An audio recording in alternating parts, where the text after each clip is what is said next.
I am so sorry if you can hear a fan in the background of this video. It's really hot in my room. I have a hot monitor, I have a hot lamp, I have a hot Xbox over here that's still cooling down, I have a hot soundboard, I have hot speakers, and I have a moderately toasty computer. So there is a fan on in the background. I'm sorry if you guys can hear it at all. You shouldn't be able to. I have it as low as possible, and the gain on my mic is down, but on the off chance, I apologize. The Battlefield 1 beta is over, and how do I feel about it? Well, there's three things I want to change, and I don't want to waste your time to falsify YouTube view duration. And actually, I'm going to falsify YouTube view duration for a second here to explain this to you. If a YouTuber takes 3 minutes to get to the topic, they're not bad at commentary. They want you to keep watching so that the viewer retention's higher on that video, by the way. Thing number one that I would fix with the Battlefield 1 beta is I would make sure the conquest tickets go back to normal. This isn't an objective video as to why Battlefield 1 is good or bad. This is my personal experience, and that I think when you get rid of the incentive to kill or to stay alive, because you don't lose a ticket for dying, you don't gain a ticket for getting a kill, it incentivizes camping and it de-incentivizes medics to revive people. In the past, reviving your teammates gave your team back one ticket. And now nobody revives people. Nobody wants to play as medic. They get shitty DMRs and they don't want to go revive people because there's no point value to it. And I know what you're thinking, well, doesn't that incentivize objective play if kills don't count? Well, sure it does, but you know what really incentivizes objective play? Winning the game. I don't think the game should demotivate or unmotivate, what's the word? Remove the motivation of slayers so that people remember, oh yeah, you have to capture the flags to win the game. Item number two, I've already talked about this, so I'll keep it short for you guys. I want the weapons to be different. But by different, I mean less recoil, less view kick, just a little bit more user-friendly. I got used to them. After my angry video, I decided, you know, damn it, I didn't play enough to make that kind of judgment call. I'm going to play some more. And I played some more and I got more used to it. I still just don't feel like it's as tight as BF4 Hardline. I personally really don't care if they're World War I guns or if they're World War II guns. I really don't care.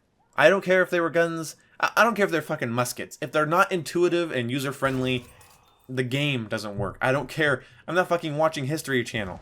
I saw people running their horses off of cliffs and the horse being fine. I saw people parachuting out of planes. I did not feel at one point like I was really playing a World War I game. So it's not about authenticity. Oh, the guns were harder to use back then. I don't care. I don't care. Just make them a little more user-friendly. If you want them to be a little bit more rough and tumble, fine, but reduce the spread on the light machine guns, reduce the spread on the SMGs, increase the accuracy, and reduce the view kick on the semi-autos. That's what I would do. The snipers are fine. God, it's a fucking sniper meta. You have to snipe in that game if you really want to piss off your enemies. Oh, but Ian, I don't snipe, and shut up, I don't care. Item number 3 on the list of things I would change in Battlefield 1, I would fix the minimap. In case you don't know, in Battlefield 1, you do not show up on the minimap for firing, and I'm pretty sure they did that because there's no suppressors. And because there's no suppressors, there's no way for you to really stay off the minimap at your own choice. So instead, they just made it so no one's on the minimap unless they're spotted. As much fun as it is to quietly rely on 31 people that I don't know, or less than that if I have a squad, but I still don't have to rely on anyone, or I should say I don't want to have to rely on anyone. Anyway, either way, I don't think this is right. Now, let me explain to you a scenario that happened to me the other day when I was playing Battlefield 1. I was in a building with 3 of my friends. We were all shooting. We were shooting different people. Our teammates were going in and out of the building. We were running around. It was in the town area of the beta map, Sandy Desert, I don't know. And we kept hearing these gunshots and these gunshots and these gunshots, and we didn't think anything of it because of how many teammates were around us. Then, I went up the ladder. I jumped out the window, went up the ladder to go snipe, and lo and behold, the gunfire we were hearing was an enemy on the roof with a Lewis gun. He was up there the whole time. And if he wasn't, he crawled up there and was still firing without us knowing it. So here's the thing. I think if somebody is within 25 meters, 10 meters, 30 meters, 50 meters, if they're within a certain meterage around you, they should be on the minimap. I think if there was a little circle around your triangle on the map, like your character indicator, there's a little circle and you can gauge, okay, so if I stand in this building, I'll be able to tell if anybody fires in a perimeter around it.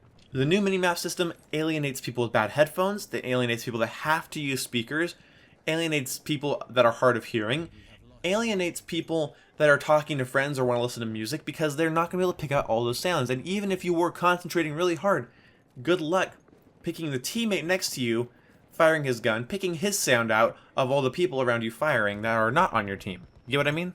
Just imagine in your room right now, there's a guy firing a Lewis gun, and then another guy comes in and fires a Lewis gun, and the guy comes in and fires a Lewis gun, and they're all firing Lewis guns at full auto. And then an enemy, a bad guy, let's say your least favorite person is outside your house firing a Lewis gun. How are you going to know which one is who and if that guy is even out there? It's just another thing about Battlefield 1 that makes it less user-friendly. And I think if there's so many cool things in Battlefield 1 that I could do a whole video on, and I might, I think that one of the cool things would be that the minimap isn't how it used to be, but it's still user-friendly, intuitive, and makes a lot of sense. So those are the 3 things I would change. And if I could change a 4th thing, I would say maybe make the artillery truck way more cool, because I want to actually drop artillery on people. It's fucking World War I. I want to let the artillery fly through the sky. I want to level buildings from a distance. That shit's cool to me. Will I be buying Battlefield 1? Maybe. I don't know. Maybe not at launch. I don't know. It's not really a priority. Rise of Iron's coming out for Destiny. I'm really excited for that. Me and my girlfriend and a couple of my friends are going to have a lot of fun there. I really am looking forward to that. And Infinite Warfare and COD 4 Remastered comes out, so Battlefield 1 lands right in the middle of stuff I'm really excited for, and the beta didn't excite me too much for Battlefield 1. I'm like, basically, I walked away thinking, that's a pretty good game. That's what I didn't walk away excited and going, whoa, I can't wait for the game to be launched. Like, that's just not how I thought. So, that's what I'm saying. Like, it's not a bad game. I'm just not super excited for it yet. If they apply these fixes and some other ones that maybe I don't know about or overlooked in this video, if they change some things up, I will be way more excited. And I'm excited to see the other maps and the other weapons and stuff. That shit's always cool.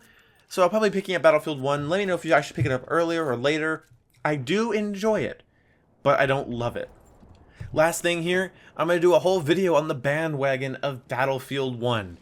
And it's going to be a video about why I hate the Call of Duty community and the Battlefield community, and why I'm not a fanboy, and neither are you. And I'm going to get into this. I'm going to get into this debate. I'm not going to have a script. I'm going to go full force on it. I'm going to show off how pissed I am, and I hope you guys are okay with that kind of content from me. I know a lot of you guys are new. You guys should know I do rants. I get pissed. And I'm pissed about something that I do want to talk about. And I've been recording this video over and over again, and I keep going on tangents, so this is why this is the last recording I'm going to do. And so I will do a whole other video where I get mad at the bandwagon of Battlefield 1, the discontent that Call of Duty players have. And so basically a preview of that is Battlefield 1 fans are really toxic and Call of Duty fans are really retarded, and that's the summary. Okay, there's a lot of things to go over, there's a lot of things to talk about, and I'm not going to do them here, so hope you guys enjoyed. If you watch the whole video, if you watched to this point, you have to leave I watched, period, and then leave your comment. I watched, period. If you do not leave I watched, period, next to an opinionated comment, I'm not going to listen to it. And I'm going to say, sorry, too fucking bad. I'm not going to listen to you. You didn't watch all the way through. So unless you watch all the way through, I'm not going to fucking listen to you. So I watched. Put that on your comments. What am I saying? Oh fuck, I said a complete brain fart. Oh, I'm ending the video. That's right. I will see you when I see you. Love you all. Thanks for all the new subs. By the way, if you're new to my channel, hello.